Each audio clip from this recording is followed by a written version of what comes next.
سورہ اعراف میں اللہ نے سب سے پہلے انسان کی پیدائش کا واقعہ بیان کیا ہے کہ تم پیدا کیسے ہوئے. اس کو بھی آج کل جو یونیورسٹیوں میں پڑھے لکھے لوگ ہیں نا, یہ آدم علیہ السلام کی مٹی سے پیدائش, پھر اللہ نے حکم دیا فرشتوں کو کہ سجدہ کرو, ان تمام چیزوں کا انکار کرتے ہیں, کہتے ہیں یہ سائنس سے ثابت نہیں ہے. یہ دنیا کی سب سے بڑی بے وقوفی ہے کہ جو چیز سائنس کی فیلڈ نہیں ہے وہ بھی کس کے پہ ڈالی جائے, سائنس سے. ایک ایسے ہی آج مجھ سے کوئی پوچھ رہا تھا, مفتی صاحب یہ کرونا کی ویکسین کے بارے میں اسلام کیا کہتا ہے. میں نے کہا یہ ایسا ہی ہو گیا جیسے آپ سے کوئی پوچھے بخار میں پیناڈول کھانی چاہیے یا نہیں کھانی چاہیے, اسلام اس بارے میں کیا کہتا ہے. او بھائی یہ اسلام کی فیلڈ بولو. ہاں یہ ہوگی کہ حرام اجزاء ہیں تو حرام ہے, حلال اجزاء ہیں تو پھر کھانی چاہیے کہ نہیں, یہ اسلام نہیں کہے گا. یہ کون کہے گا, یہ ڈاکٹر صاحب کہیں گے. اسلام بھی یہی کہتے ہیں کہ ڈاکٹر سے پوچھو. تو ویکسین یہ مفتیوں کی فیلڈ نہیں ہے. ہاں ویکسین میں کوئی حرام عنصر شامل ہو تو مفتیوں کی فیلڈ ہے, لیکن حرام عنصر اگر نہیں ہے تو پھر کورونا کی ویکسین لگانی چاہیے یا نہیں لگانی چاہیے, یہ مفتیوں کی فیلڈ نہیں ہے, یہ کس کی فیلڈ ہے, ڈاکٹروں کی. اور اس میں جو اجزاء ہیں وہ حلال ہیں یا حرام, یہ ڈاکٹروں کی فیلڈ نہیں ہے, یہ کس کی فیلڈ ہے. ڈاکٹر تو یہ بتائیں گے یہ اجزاء ہیں, اب ان اجزاء پہ حلال کا فتویٰ لگانا ہے یا حرام کا, یہ کس کی فیلڈ ہے, مفتیوں کی. تو ہر چیز سائنس کی فیلڈ نہیں ہوتی. یہ فلاں سن میں یہ واقعہ ہوا تھا یا نہیں ہوا تھا, یہ سائنس کی فیلڈ نہیں ہے, یہ تاریخ دانوں کی فیلڈ ہے. کربلا میں حضرت حسین کا قتل ہوا تھا کہ نہیں ہوا تھا, یہ نیوٹن اور ڈاروین تھوڑی بتائے گا آپ کو, یہ تو مورخین بتائیں گے نا. بہت مشکل ہے. کیا ہو گیا یار, تو ایسے بیٹھے ہوئے ہیں جیسے ابھی بھی روزہ رکھا ہوا ہو رات کے ٹائم پہ. یہ تو مورخین تاریخ دان بتائیں گے. اب جب آدم علیہ السلام پیدا ہو رہے تھے تو کوئی تاریخ دان موجود تھا ہیں کہ کیسے پیدا ہوئے, پھر کیا کیا واقعات ہوئے, ظاہر ہے نہیں تھا. تو اس لیے یہ ڈائریکٹ کون بتاتا ہے, اللہ بتاتا ہے, کیونکہ وہ تو پہلے شخص ہے نا دنیا میں, تو اللہ بتاتا ہے. تو اس لیے اس میں یہ کہنا کہ سائنس میں تو کہیں نہیں لکھا ہوا, تو یہ پاگلوں اور بیوقوفوں والی باتیں ہیں. تو اللہ نے آدم علیہ السلام کا واقعہ بیان کیا کہ وَإِذْ قُلْنَا لِلْمَلَائِكَةِ وَلَقَدْ خَلَقْنَاكُمْ, ہم نے تمہیں پیدا کیا, اور کیسے, مٹی سے, آدم کو. پھر ہم نے فرشتوں کو حکم دیا کہ آدم کو سجدہ کرو. یہ ہمیں دنیا میں جب لایا جا رہا ہے تو ہمیں پروٹوکول دیا جا رہا ہے. اور جو آدم کو نہیں مانتے, جو کہتے ہیں بندر سے انسان بنائے, انہوں نے انسان کو پروٹوکول بولو نہیں دیا. انہوں نے تو انسان کی ایک اتفاقی حادثے کا نتیجہ ہے وہ, تو پھر انسان کی قابل عزت تھوڑی ہوا. ہمیں بتایا جا رہا ہے کہ انسان جب دنیا میں آیا بڑے اہتمام کے ساتھ آیا تھا, وہ ایسے ہی نہیں آ گیا. ساری مخلوق نے اس کو, آدم کو سجدہ کیا. شیطان اڑ گیا. اللہ نے کہا کہ تو نے سجدہ کیوں نہیں کیا. قال انا خیر منہ, میں اس سے بہتر ہوں. خلقتنی من نار, تو نے مجھے آگ سے بنایا اور اسے مٹی سے بنایا. آگ مٹی کو سجدہ نہیں کر سکتی. قرآن کہتا ہے ہم نے کہا فاہبط منہا, دفع ہو جا یہاں سے, نکل جا یہاں سے, تجھے اس کی اجازت نہیں ہے کہ میرے حکم کے سامنے تو تکبر کر. انک من الصاغرین, آج سے تو میری نظر سے گر گیا ہے. بجائے توبہ کرنے کے شیطان نے کہا انظرنی الی یوم یبعثون, اے اللہ مجھے قیامت تک کے لیے زندگی دے دے. اللہ نے فرمایا انک من المنظرین, میں تجھے قیامت سے پہلے موت نہیں دوں گا, کر لے جو کرنا ہے. قال فبما اغویتنی, اے اللہ اس آدم کی وجہ سے تو نے مجھے گمراہ کیا ہے. لأقعدن لهم صراطک المستقیم, جب بھی یہ آدم سیدھے راستے پہ چلے گا میں اس راستے کے سامنے آ کر بیٹھ جاؤں گا, نہیں چلنے دوں گا. یہ جیلسی, حسد, اس کی وجہ سے ہوا, اس کی وجہ سے حسد میں آ گیا. ثم لآتینہم من بین ایدیہم, اے اللہ یعنی چیلنج کر رہے اللہ کو, میں اس کے سامنے سے بھی آؤں گا, اس کے پیچھے سے بھی آؤں گا, دائیں سے بھی آؤں گا, وعن شمائلہم, بائیں سے بھی آؤں گا. ولا تجد اکثرہم شاکرین, اے اللہ ان میں سے اکثر کو تو دیکھے گا کہ وہ تیرے شکر گزار نہیں بنیں گے. 100% کا تو میں چیلنج نہیں کرتا, لیکن اکثریت کو جہنم میں پہنچا کے چھوڑوں گا. کیسے چیلنج کر رہا ہے, یہ نہیں کہہ رہا کہ میں سب کو گمراہ کرنے کی کوشش کروں گا, نہ رزلٹ بتا رہا ہے. یہ ایسے ہے جیسے کوئی آپ کو کہہ کر گئے کہ یار فلاں دہشت گرد ہے, اس سے لڑنا ہے, ایک طریقہ دھمکی کا یہ ہوتا ہے کہ میں اب تو نہیں چھوڑوں گا اس کو. ایک طریقہ ہوتا ہے کہ آپ دیکھ لینا کل صبح اخبار میں اس کی رپورٹ آ جائے گی, یعنی خبر بتا رہے ہوتے ہیں نا کہ بس یہ سمجھو کہ یہ کام ہے بھائی, ہو گیا, بس سمجھو کہ یہ بس آپ نے مجھے کہہ دیا نا کل صبح اخبار میں آ جائے گا وہ. یہ طریقہ ہوتا ہے بڑی دھمکی کا. تو شیطان یہ نہیں کہہ رہا کہ میں سب کو گمراہ کروں گا, شیطان کہہ رہے اللہ میں خبر پیش کر رہا ہوں لا تجد اکثرہم شاکرین, اکثر لوگوں کو تو دیکھے گا کہ وہ شکر گزار نہیں ہے. اور قرآن کہتا ہے وَلَقَدْ صَدَّقَ عَلَيْهِمْ إِبْلِيسُ ظَنَّهُ, شیطان نے جو دعویٰ کیا تھا نا اس دعوے میں شیطان نے اپنے آپ کو سچا پایا. اکثریت کو شیطان جہنم کا ایندھن بنا چکا ہے. جب شیطان نے یہ کام کیا اللہ نے کہا اخرج منہا مذءوما مدحورا, نکل جا یہاں سے ذلیل ہو کر اور دھتکارا ہوا ہو کر, یعنی بجائے توبہ کرنے کے اور چیلنج پہ چیلنج کر رہا ہے. اور پھر اللہ نے فرمایا لمن تبعک منہم, ٹھیک ہے میں نے تجھے لوگوں میں چھوڑ دیا تو ان کو گمراہ کر, لیکن میں تجھے بتاؤں کہ جو تجھے فالو کریں گے لَأَمْلَأَنَّ جَهَنَّمَ مِنْكُمْ أَجْمَعِينَ, تجھ سمیت ان لوگوں کو تیرے ساتھ جہنم میں ڈال کے جہنم کو میں بھر دوں گا. میں بھی جہنم بھرنے میں بخل سے کام نہیں لوں گا, لیکن میں یہ بات تیری لوگوں کو بتاؤں گا ضرور کہ وہ تمہارے پیچھے پڑا ہوا ہے. اس کے بعد اللہ نے آدم علیہ السلام سے, ادھر تو اللہ کا مکالمہ کس سے چل رہا ہے بھائی, شیطان سے, چل جا تجھے مہلت دی, پنجہ آزما تو جا کے. ادھر اللہ نے آدم علیہ السلام سے خطاب کیا وَيَا آدم, اور اے آدم اسکن انتا وزوجک الجنہ, تو اور تیری بیوی دونوں کہاں زندگی گزارو, جنت میں, جنت میں عیش و عشرت کرو. اور فَكُلَا مِنْ حَيْثُ شِئْتُمَا, تم دونوں کو میں کہہ رہا ہوں پوری جنت تمہارے لیے میں نے حلال کر دی, جہاں سے کھاؤ چاہو کھاؤ پیو. وَلَا تَقْرَبَا هَٰذِهِ الشَّجَرَةَ, یہ والا جو درخت ہے کھانا تو دور کی بات, اس کے قریب بھی مت جانا, اس کے قریب بھی مت جانا. فَتَكُونَا مِنَ الظَّالِمِينَ, دونوں ظالمین میں سے ہو جاؤ گے. فوس شیطان آ گیا, اس نے کیسا ہوشیار ہے, چلو پہلے آدمی کو چھوڑ دیتا, یہ کل سے میں اپنا کام ابھی تھوڑا ریسٹ کر لوں, ابھی تو دھمکیاں ومکیاں چلی ہیں, ذرا ایک ہفتہ ریسٹ کرتا ہوں, تھوڑا آرام کرتا ہوں, اس کے بعد پھر جو ہے کوشش کریں گے. ویژنری لوگ جو ہے نا وہ ریسٹ نہیں, چاہے اچھا ویژن ہو چاہے برا ویژن, اس سے پتہ چلتا ہے. اور شیطان اس میں کامیاب بھی ہوا. قرآن کہہ رہے اکثریت کہاں جائے گی, جہنم میں. شیطان نے جو کہا تھا نا کر کے دکھایا, لیکن بے وقوف یہ نہیں دیکھ رہا کہ میں بھی تو جا رہا ہوں ٹھیک ہے نا, یہ بے وقوفی ہے اس کی. اس نے کہا کوئی بات نہیں, ہم بھی جائیں گے, ان کو بھی لے کے مریں گے. تو اسی وقت سے شیطان نے کام اپنا شروع کر دیا. یہ جنت میں کیوں چلے گئے, قرآن کہتا ہے فوسوس لہما الشیطان, دونوں کو جا کے دل میں وسوسے ڈالنا شروع کیے شیطان نے, دل میں وسوسے. لیبدیہما وقال ما نہاکما ربکما عن ہذہ الشجرہ, ان کے دل میں جا کے خیالات ڈالے کہ دیکھو پوری جنت میں ہر چیز کھانے کی اللہ نے اجازت دے دی ہے, یہی والے پہ پابندی لگائی ہے, اس کا مطلب اس میں کچھ ایسی خاص چیز ہے جو دوسروں میں نہیں ہے. یہ انسان کی نیچر ہے کہ جس چیز سے روکا جائے نا, آپ تجربہ کر کے دیکھ لیں, گھر میں نا ایک الماری رکھیں اور ہر جو دراز ہوتی ہے نا اس میں کسی میں لاک نہ لگائیں, ایک میں لاک لگا دیں, اس میں کچھ بھی نہیں ہے, اس میں مری ہوئی چھپکلیاں ڈال دیں آپ. بے شک بچوں کو بولیں کہ اس کو نہیں کھولنا, بچے کسی کو نہیں کھولیں گے سوائے اسی کو کھولنے کی, ان کو ہوگا. وہ یہ شیطان وسوسے ڈالتا ہے, وہ نافرمانی کرواتا ہے. اب آدم علیہ الصلاۃ والسلام کے دل میں اور اماں حوا ان کی زوجہ, دونوں کے دل میں شیطان نے وسوسہ ڈالا اور کہنے لگا ما نہاکما ربکما عن ہذہ الشجرہ, دیکھو اس درخت میں کچھ تو ہے, اللہ چاہتا ہے کہ تمہیں جنت تو ملے لیکن وقتی عارضی, موت تو ہے نا, وہ تو یہاں بھی مرو گے تم.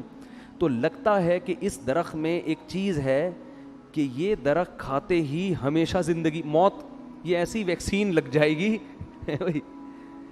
یہ کرونا سے حفاظت کی ویکسین ہے, اور کرونا نہیں بلکہ یہ موت سے حفاظت کی کیا ہے, ویکسین ہے. یہ کھاتے ہی موت پروف ہو جاؤ گے. اور دوسری بات فرشتے بن جاؤ گے جن کی ہزاروں سال عمریں ہوتی ہیں. تو یہ چکر ہے. قرآن کہتا ہے ایسے دل میں بار بار بار بار. اب پیغمبر جو ہے نا ان کے بارے میں پوری امت کا اجماع ہے ان سے صریح نافرمانی نہیں ہوتی. البتہ یہ ضرور ہے کہ ان سے اجتہادی غلطی ہو جاتی ہے. تو علماء کہتے ہیں کہ آدم علیہ السلام کے دل میں خیال آیا اور اماں ہوا کہ اللہ نے یہ والا درخت منع کیا ہے نا, تو یہی درخت وہاں بھی اگا ہوا ہے وہاں بھی اگا ہوا ہے, تو وہاں سے کھا لیتے ہیں, کیونکہ اللہ نے تو حاضی ہی کہا تھا یہ والا. حالانکہ اللہ کی مراد یہ تھی کہ یہ کا مطلب پوری جنت میں کہیں بھی یہ والا درخت نہیں کھانا.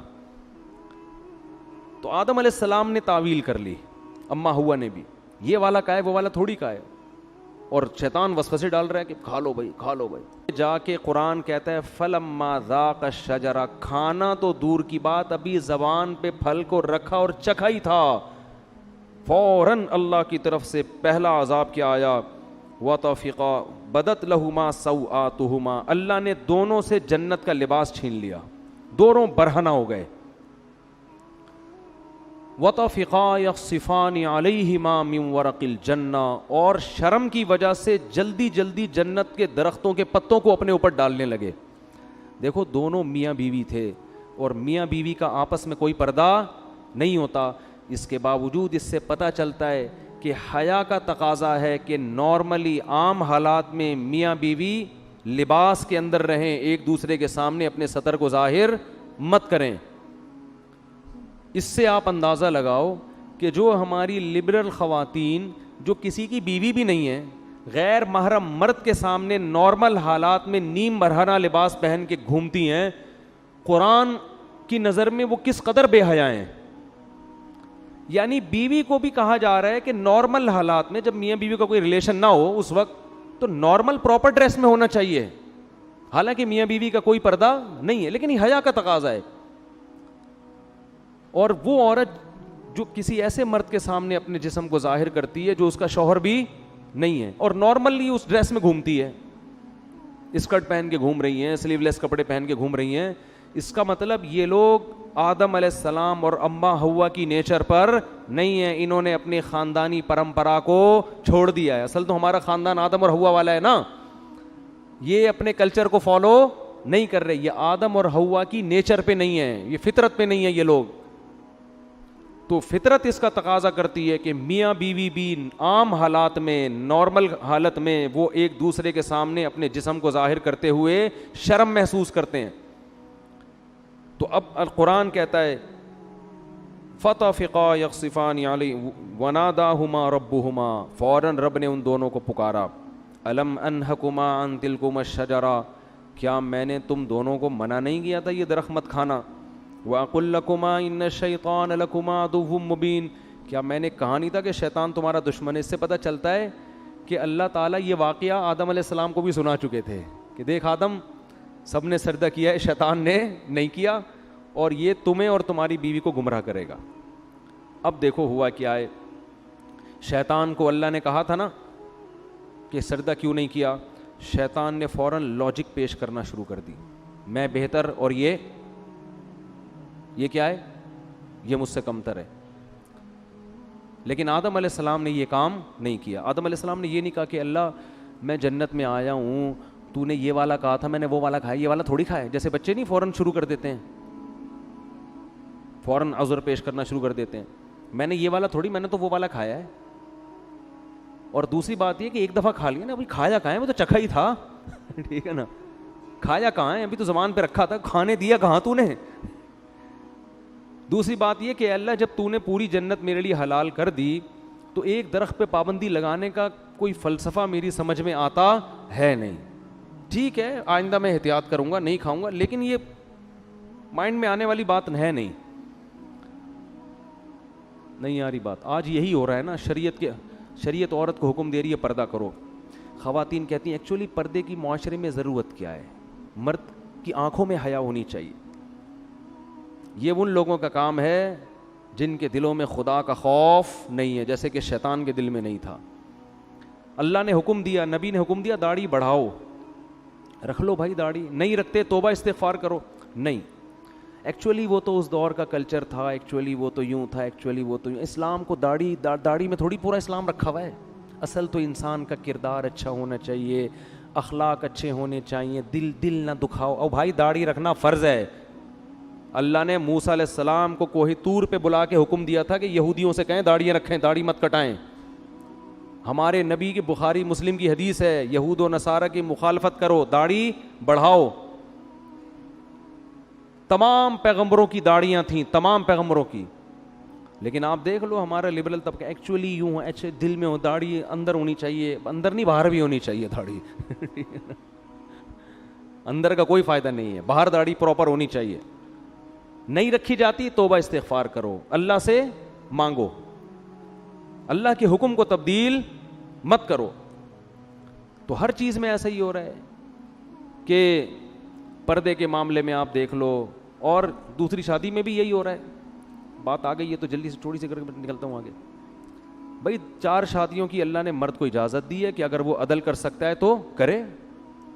ایکچولی وہ اصل میں وہ تو اس دور میں جنگوں میں مرد اتنے شہید ہو جاتے تھے. ایکچولی اس دور میں آدمی میں کہاں, بھائی اللہ کا اجازت ہے تو اس کا مطلب اجازت ہے. کسی کا باپ بھی اس اجازت کو ختم نہیں کر سکتا. جاؤ ایسی کی تیسی, ہے تو ہے, اس میں کون سی شرمندگی کی بات ہے بھائی. اللہ نے اجازت دی ہے, دیٹس آل. عدل کرنا نہ کرنا اس کی ذمہ داری ہے نا جو کر رہا ہے. نہیں کرے گا تو اللہ پکڑے گا اس کو. ہر چیز میں اسلام نے حکم دیا جلدی شادی کرو بالغ ہوتے ہی. ایکچولی اس دور میں اتنے مسائل ہیں, ایکچولی بچہ نہ سمجھی, شادی کوئی گڑیوں کا, یہ باتیں ہو رہی ہوتی ہیں معاشرے. ابھی میرا وہ کلپ آیا ہے, لوگوں نے اس کو بھی ایک مزاحیہ اس میں لے گئے کہ اللہ کرے مفتی طارق مسعود صاحب وزیر اعظم بن جائیں. میں نے کہا نا میں وزیر اعظم بنا تو میں ڈنڈے سے مار کے شادیاں کراؤں گا. تو نیچے لوگوں نے کہا اللہ کرے جلدی سے میرے وزیر اعظم بننے کا انتظار مت کرو, ویسے ہی کر لو. سمجھ رہے ہو کہ نہیں سمجھ رہے؟ تو نہیں کرتے کوئی بات نہیں ہے, لیکن مانو تو نا. تو جو بھی اللہ کو, سود حرام ہے, خام میں اس پہ حلال کا لیبل مت لگاؤ سود پر. انشورنس جوا اور غرر ہے, یہ حرام ہے, چاہے انسانیت کو فائدہ ہی ہو رہا ہو. اللہ نے منع کر دیا بھائی, خمر میسر والمیسر والانصاب والازلام, یہ خرید و فروخت کا تجارت کا جائز طریقہ نہیں ہے. حج آپ کو زندگی میں ایک بار کرنا پڑے گا. حج کے پیسے کسی غریب کو کھلاؤ گے تو حج ادا نہیں ہوگا. قربانی سے ہوگی. لوگ کہتے ہیں قربانی کے پیسے سے کسی لڑکی کو جہیز دے دو, جہیز دینے سے جہیز کا ثواب مل جائے گا. قربانی جب حضرت اللہ نے ابراہیم علیہ السلام کو کہا تھا نا بچے کو ذبح کرو, تو ابراہیم علیہ السلام نے یہ نہیں کہا تھا کہ اللہ اس سے بہتر ہے کہ میں کسی بیوہ کی شادی کرا دوں. بھائی یہ کیسا حکم دے رہے بچے کو ذبح کرو. اے اللہ میں کسی غریب کو جہیز دلا دیتا ہوں. اے اللہ میں ایک ہسپتال کھول لیتا ہوں جس میں غریبوں کا فری علاج ہوگا. اگر ابراہیم علیہ السلام اللہ سے اس قسم کے اعتراضات کرتے نا تو خلیل اللہ نہ بنتے. یہ شیطان کا کام ہوتا ہے کہ میں کیوں کروں, یہ کچھ اور بول دے. اللہ اس وقت شیطان سے کہتے کہ چل تو سجدہ نہیں کرنا, نہیں کر, تو 1 کروڑ رکعت کی نیت باندھ لے. شیطان فوراً باندھ لیتا. فوراً کیا کرتا بولو, باندھ لیتا. اللہ اس سے کہتے ٹھیک ہے تو غریب جنات کو کھانا کھلا. وہ بھی جن تھا نا, تو غریب جنات کو کیا کھلا, کھانا. شیطان دبا کے کھلاتا کیونکہ وہ بڑا عبادت گزار تھا. اس نے کہا سب کچھ کرنے کے لیے تیار ہوں, لیکن یہ حکم میری کھوپڑی میں آتا نہیں ہے. یہ جمعہ 8 دن آدم میرے سامنے پیدا ہوا ہے, میں پرانا عبادت گزار, کب سے عبادت کر رہا ہوں, میں اس کو سجدہ کروں. یہ بات ساڑی عقلچ بولو نہیں آتی. یعنی اللہ کو سمجھائے گا کہ تو نے, اب یہ دیکھو لوگ کہتے ہیں نا لڑکی کا آدھا حصہ کیوں ہے, لڑکے کا ڈبل کیوں ہے. اس کا مطلب آپ اللہ کو مشورے دے رہے ہو کہ اس نے بہن کا آدھا کیوں رکھا اور بھائی کا ڈبل کیوں رکھا. خواتین سے ہم کہتے ہیں مرد گھر کا سربراہ ہے, آپ کو اس کی اطاعت کرنی ہے. خواتین کہتی ہیں کیوں, فوراً کہتی ہیں کیوں, یہ اس میں کیا ہے, یہ اس کو میں سربراہ مانوں, میں اس کی اطاعت کروں, یہ مجھ سے پوچھ کے گھر سے باہر جاتا ہے جو میں اس سے پوچھ کے جاؤں. بھائی مرد کو اللہ نے پابند نہیں کیا ہے کہ وہ بیگم کو جہاں بھی جائے بتا کے جائے. عورت کو پابند کیا ہے کہ جب وہ گھر سے نکلے گی میاں کو بولو بتا کے جائے گی. ہاں مرد بھی اگر بتا کے جاتا ہے تو ایک اچھا میاں کہلائے گا وہ مارکیٹ میں, جو آج کل شارٹ ہیں. اچھی بات ہے, اخلاق کا تقاضا ہے, جہاں جا رہے ہو بتا دو, کوئی غلط, کوئی بم پھاڑنے تھوڑی جا رہے ہو, کوئی چرس پینے تھوڑی جا رہے ہو, دوستوں میں جا رہے ہو, بتا دو بیگم میں ذرا بیٹھا ہوا ہوں. اخلاق کا تقاضا اور چیز. لیکن قانون کیا ہے کہ رخصتی عورت کی ہوتی ہے, آدمی کی نہیں ہوتی, وہ باؤنڈری ہے. لیکن آج کل سسٹم الٹ, آدمی کی ایسی کی تیسی ہو جاتی ہے, کم بخت 2 منٹ نہیں کہیں بیٹھ سکتا, لوکیشن پہ پتہ چل رہا ہوتا ہے کہاں بیٹھا ہوا ہے اس وقت. پوری میپ پہ لوکیشن ڈالی ہوئی ہوتی ہے, اپنے بندے کا DNA ڈالا ہوا ہوتا ہے اس میں. تو لوگ پھر ڈپریشن میں آتے ہیں, یار گھر سے باہر کہیں آزادی ختم ہو گئی. تو اس کو اللہ نے پابند کیا ہے. ہاں پابند کا یہ مطلب نہیں کہ جیل خانے میں ڈال دیا, اب اس کو کہیں جانے ہی نہ دیں آپ, لیکن شوہر کو اعتماد میں لینا ضروری ہے. اب خواتین کہتی کیوں, ہم تو مرد کے برابر ہیں. بھئی اللہ نے نہیں بنایا آپ کو. للرجال علیہن درجہ, اللہ کہتے ہیں میں نے مرد کو عورت پر ایک درجہ فضیلت دی ہے. تو عقل مند عورت کہے گی بھئی اللہ نے اس میرے میاں کو میرا سربراہ بنا دیا, اے اللہ میں تیرے حکم پہ راضی ہوں, اگرچہ مجھے کھوپڑی میں آتا نہیں ہے, لیکن میں اس کو سر کا تاج بناؤں گی, اس کی خدمت کروں گی, اس کو عزت دوں گی, اس کو احترام دوں گی. عقل مند عورت یہ کرے گی کس کو خوش کرنے کے لیے, اللہ کو, کہ بھئی یہ بھی مر جائے گا ایک دن تو مجھے اللہ اس پہ کیا دے گا, اجر, کہ تو نے اپنے شوہر کو راضی رکھا تھا. اور اللہ نے میاں کو پابند بنا دیا کہ سارا خرچہ کس کے ذمے ہے, تمہارے ذمے. اب میاں بیوی کو سمجھا رہا ہوتا ہے ایکچولی آج کل مہنگائی کا دور ہے, ایکچولی تم بھی جاب کرو, دیکھو گھر مل کے ایسے نہیں ہوتا, یہ ٹوپی ڈرامے ہیں بھائی. جب اللہ نے کہہ دیا بما انفقوا من اموالہم, مہنگائی ہو یا سستائی ہو, گھر کا سارا خرچہ کس کے ذمے ہے, آدمی کے ذمے. تو اب اللہ کو مشورے دینے کی ضرورت, بولو نا یار, نہیں ہے. تو ہم سب ہیں شیطان ہی, ٹھیک ہے نا, جس طرح سے اسٹائل ہے نا ہمارا, بدنام شیطان کو کیا ہوا ہے, کام سارے ہمارے بھی وہی ہیں. تو شیطان نے کہا تھا نہیں میری کھوپڑی میں نہیں آ رہا, آدم کو اللہ نے کہا میں نے منع کیا تھا مت کھانا, تو آدم علیہ السلام نے یہ نہیں کہا ایکچولی اللہ مجھے اصل میں کنفیوژن ہو رہی تھی تھوڑی, یہ والا یا وہ والا. تو اصل میں وہ نا نا نا نا نا نا, جیسے ہی اللہ نے کہا میں نے منع کیا تھا, آدم نے کہا ربنا ظلمنا انفسنا, دونوں مل کے دعا مانگنے لگے میاں بیوی, اے ہمارے رب ہم نے اپنی جان پہ ظلم کیا, کوئی عذر نہیں, غلطی ہو گئی. وَإِن لَّمْ تَغْفِرْ لَنَا, اب بھکاری بن کے مانگ رہے ہیں, اللہ اب تیرے رحم و کرم پہ ہیں ہم, تو چاہے تو شیطان کی طرح ہمیں بھی دھتکار سکتا ہے ہمیشہ کے لیے, لیکن ہم تباہ ہو جائیں گے, ہم کیا ہو جائیں گے, برباد, ہم پہ طرز کھا اور ہمارے اس جرم کو معاف کر دے. اللہ کو یہ کلمات اتنے پسند آئے, قرآن کہتا ہے ثم اجتباہ ربہ فتاب علیہ وہدا, 3 احسان کی اللہ نے آدم پر. ایک اجتباہ, آدم کو کی دوبارہ ویسے ہی سلیکشن ہو گئی جیسے پہلے, جیسے کسی عہدے سے برطرف کر دیا جاتا ہے نا, ایسا جو صاحب کو نکال دیا فوراً وہ عہدہ کیا ہو گیا, بحال. تو اللہ کی نظر میں آدم کا جو مقام تھا نا اس غلطی سے پہلے, اللہ کہتے ہیں اجتباہ, وہ مقام میں نے آدم کو دوبارہ دے دیا. ثم اجتباہ ربہ فتاب علیہ. نمبر 2, گناہ بھی معاف کر دیا, صرف دنیاوی لحاظ سے جو عہدہ ملا تھا وہ واپس نہیں ملا, بلکہ جو غلطی تھی وہ بھی معاف. اور پھر ایک اور احسان یہ کیا, وہدا, آئندہ کے لیے ان کو یہ توفیق دی کہ سیدھے راستے پہ چلیں اور ایسی غلطی نہ کریں. یہ تگڑی توبہ کی علامت ہوتی ہے کہ دوبارہ گناہ سے انسان کی حفاظت. ایسا بنا دیا کہ اب غلطی پروف ہو گئے, کیا ہو گئے, اب نہیں ہوگی یہ غلطی, اب میں حفاظت کروں گا آپ کی توبہ مجھے اتنی پسند آئی ہے, اب آپ سے یہ غلطی میں نہیں ہونے دوں. شیطان وسوسے ڈالے گا, اب میں شیطان کی راہ میں رکاوٹ بنوں گا. بعض دفعہ ایسی خاندانی توبہ انسان کرتا ہے کہ اللہ پھر اس کو توفیق دیتے ہیں کہ وہ غلطی سے بچے, لیکن پھر بھی غلطی ہوتا ہے پھر بھی توبہ کرو. تو اس سے ہمیں پتہ چلتا ہے کہ بھائی ہم خطا کے پتلے ہیں, ہم سے ہو جائے گی تو ہم شیطان والے راستے پہ نہیں چلیں گے, توبہ کریں گے اللہ سے. جب اللہ نے آدم علیہ السلام کو یہ فرمایا تو اللہ نے فرمایا توبہ تو قبول ہے, لیکن اب آپ کو زمین پہ رہنا ہے. یہ تو ایک میں نے ریہرسل کروائی تھی, ٹھیک ہے نا, جنت دکھائی آپ کو کہ آپ کو اس کے لیے بنایا ہے, اور توبہ کی آپ نے, تو اب آپ اصل میں تو آپ کو دنیا کے لیے پیدا کیا ہے میں نے.